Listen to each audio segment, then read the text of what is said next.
What's going on, everyone? I'm back again here, episode 2 of Don't Get Hustled by Your Local Speed School. Now, this is a subject that's near and dear to my heart because I used to be employed by a spot that didn't allow me to do balance training in my sessions or use Bosu balls. A tool that was so helpful and life-changing to me when I was dealing with ankle issues that made me feel hopeless, like I was never going to move the same way again. So let's get into it, right?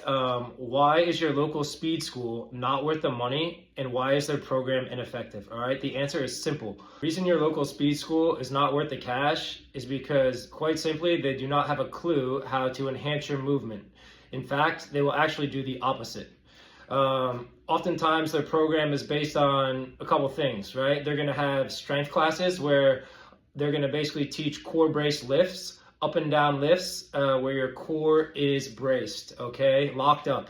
You're gonna be doing squats, deadlifts, shoulder press, chin-ups, lifts like that, okay? They will say things like, we really coach form, right? We're experts at coaching form. Now, form is funny, right? You could have perfect form by textbook definition. When you're doing these core brace lifts, if they're the emphasis of your program, even if your form is perfect, you're gonna be creating tension, okay? Because your core is braced, you're not allowing your spine to move, rotate, flex, and bend, okay? They will say things like, sit back in your squat, don't let your knees go over your toes. And the funny thing about that is when you're playing sports and you're moving in everyday life, oftentimes your knees have to go over your toes, right? A lot of people are familiar with the knees over toes guy, how he kind of highlights this. The speed schools have been blindly following the science for decades now, not questioning anything, all right? The next thing, right? The other part of their program is running mechanics, right? They're gonna cue your child on running mechanics, okay? They're gonna say, when you run, chest up, shoulders back, brace your core. They're gonna emphasize this. Brace your core. Brace your core. Knees up, waist height. Arms at 90. Opposite arm, opposite leg. The problem with all these cues is that it causes athletes to overthink. Okay. When you're moving, relaxation is key, right? To moving fluidly.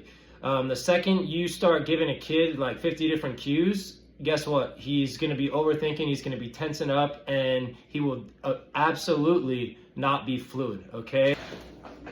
On top of all this, often the program is super repetitive, right? They'll have the same warm-up, the same cool-down every day, which causes the athletes to kind of burn out quick, right? First class, second class, it might feel good, right? Something new.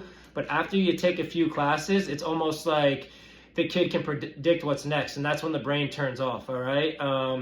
And the brain is key to, minimizing pain and moving fluidly, right? Engaging the brain. The second the kid is disconnected from what he's doing, it's like you've lost him, and the training is not gonna do what you want it to do, all right? So these are just a few reasons why your local speed school is probably a complete waste of cash. It's gonna burn your kid out. It's gonna create pain, tension, maybe lead to injury.